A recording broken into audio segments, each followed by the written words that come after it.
तो प्यारे बच्चों, अभी तक हम लोग 7.2 का क्वेश्चन नंबर 6 तक सॉल्व कर चुके हैं। आज करेंगे क्वेश्चन नंबर 7। ठीक है, इससे पहले के सारे वीडियो प्लेलिस्ट में आप वहां जाकर के देख सकते हैं। चैनल पे पहली बार आए हैं तो इसे सब्सक्राइब कर लीजिए, बेल आइकन को हिट कर लीजिए। तो चलिए शुरू करते हैं। क्या कर रहा है, बिंदु ए के निर्देशांक ज्ञात कीजिए जहां ए बी एक वृत्त का व्यास है जिसका केंद्र 2-3 है तथा बी के निर्देशांक 1-4 है। ठीक है, सिंपल सी बात है। चलिए इसको बहुत आसान है बनाने के लिए। तो यहाँ पे ना हम समझाने के लिए एक छोटा सा पहले वृत्त का निर्माण करते हैं। ठीक है, हाथ से ही बना लेते हैं। ओके, ठीक है, हाथ से ही बना दिए, कोई दिक्कत नहीं है इसके लिए। चलिए, ये वृत्त हो गया, ये व्यास हो गया, ये इसका केंद्र हो गया। ठीक है, अब क्वेश्चन क्या करा है, बिंदु ए के निर्देशांक ज्ञात करना है जहां ए बी एक वृत्त है, ए है और बी है, ये क्या है, एक वृत्त है। ठीक है, का व्यास है जिसका केंद्र 2 और -3 है। ये केंद्र जो है सी, ये कितना है, 2 और -3। ठीक है, ये है 2 -3। ठीक, और बी के निर्देशांक 1-4 है। बी का निर्देशांक यहाँ पे कितना दिया हुआ है, 1 और 4। ठीक है, तो ए का निर्देशांक ज्ञात करना है। सिंपल सी बात है, कोई टफ काम नहीं है, बहुत आसान है। चलिए हम आसान तरीका से इसको बनाते हैं। तो यहाँ पे सबसे पहले हम लिख लेते हैं, ए बी एक वृत्त का व्यास है। यहाँ पे लिख, मतलब जो चीजें इस फिगर में दिख रही है वही चीज हमको थोड़ा यहाँ पे लिखना पड़ेगा, है ना। तो यहाँ पे लिख देते हैं, ए बी एक वृत्त का व्यास है जिसके केंद्र केंद्र यानी ये सी मान लेते हैं, सी है, 2-3 है तथा बी के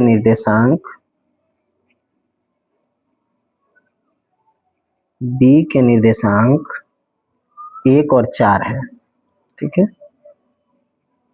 1-4,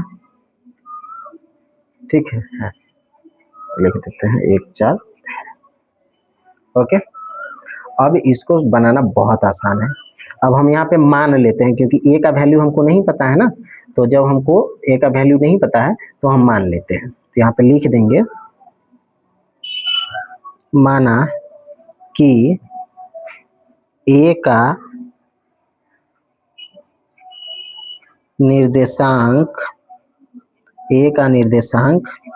x और y है।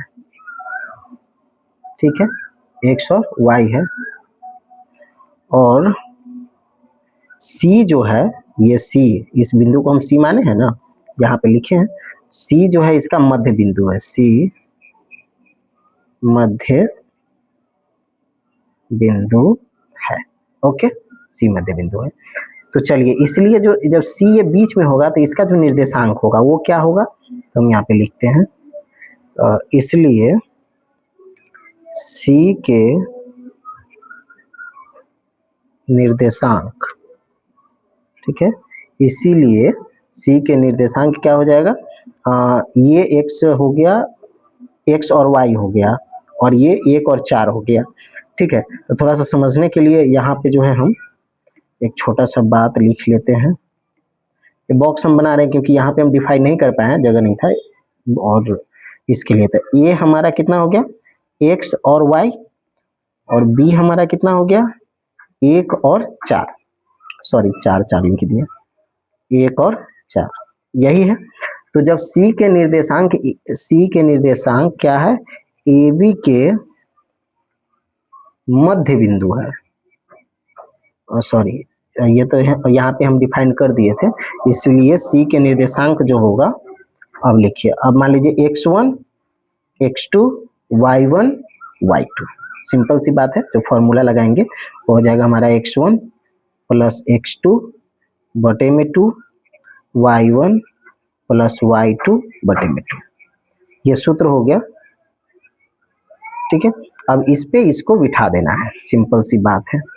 चलिए कैसे बिठाएंगे, तो x1 हमारा हो गया x, अब प्लस x2 हमारा हो गया 1, तो x प्लस 1/2, और यह हो गया x2 हो गया y, हाँ सॉरी y1 हो गया y, अब प्लस y2 हो गया हमारा 4, तो ये भी बटे में 2। ठीक है, तो ये होगा इसका निर्देशांक। ओके, C मध्य बिंदु है तो C के निर्देशांक ये हमारा हो जाएगा, है ना।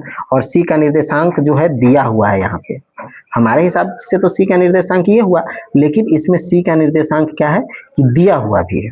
चलिए तो यहाँ पे लिख देंगे परंतु C का